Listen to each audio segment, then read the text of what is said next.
একটা ছোট্ট প্রশ্ন, আপনি কি সত্যি ব্যর্থতাকে ভয় পান নাকি মানুষের কথাকে? আপনি কি অন্ধকারকে ভয় পান নাকি অজানাকে? মজার বিষয় হলো বেশিরভাগ মানুষ যে জিনিসকে ভয় পায় বাস্তবে সেটা নয়, বরং নিজের মনের তৈরি কল্পনাকেই বেশি ভয় পায়। আজকের ভিডিওটাতে আমরা জানবো ভয়ের আসল কারণ কোথা থেকে আসে, কেন এটা আমাদের থামিয়ে দেয়, আর কিভাবে এই ভয়কে নিজের শক্তিতে পরিণত করা যায়।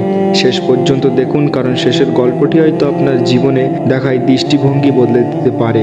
ভাবুন, আপনি একটা মঞ্চে দাঁড়িয়ে আছেন, হাজার মানুষ আপনার দিকে তাকিয়ে, আপনার হাত কাঁপছে, হৃদয় স্পন্দন বেড়ে গেছে, কিন্তু প্রশ্ন হলো, মানুষগুলো কি আপনাকে আঘাত করেছে? না। তাহলে ভয়টা কোথা থেকে এলো?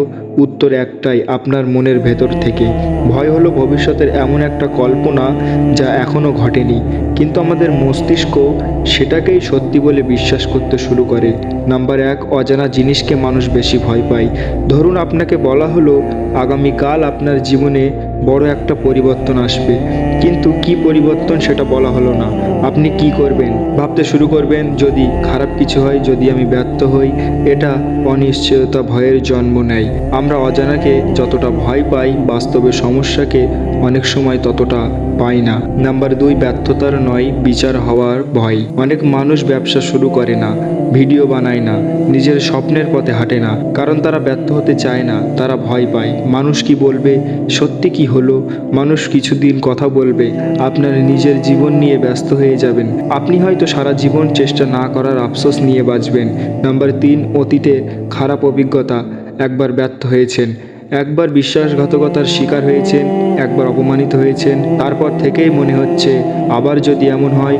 অতীতের স্মৃতি অনেক সময় ভবিষ্যতের সাহস কেড়ে নেয়, কিন্তু মনে রাখবেন, একটা খারাপ অভিজ্ঞতা পুরো ভবিষ্যতের গল্প লিখতে পারে না।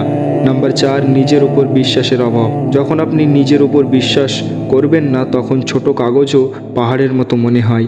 আপনি ভাবেন, আমি পারবো না, আমার দ্বারা কিছু হবে না, কিন্তু বাস্তব হলো ভয়ের সবথেকে বড় খাদ্য হলো।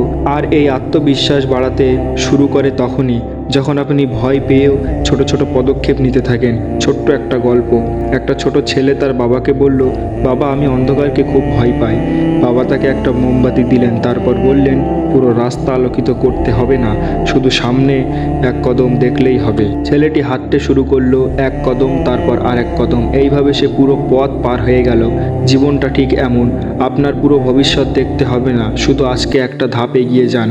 মনে রাখবেন, ভয় আপনার শত্রু নয়, ভয় শুধু আপনার সতর্ক করে, কিন্তু সিদ্ধান্ত নেওয়ার অধিকার আপনার। আপনি ভয়ের কাছে হার মানবেন নাকি ভয়ের সঙ্গে নিয়ে সামনে এগিয়ে যাবেন, সেটা আপনার ঠিক করতে হবে।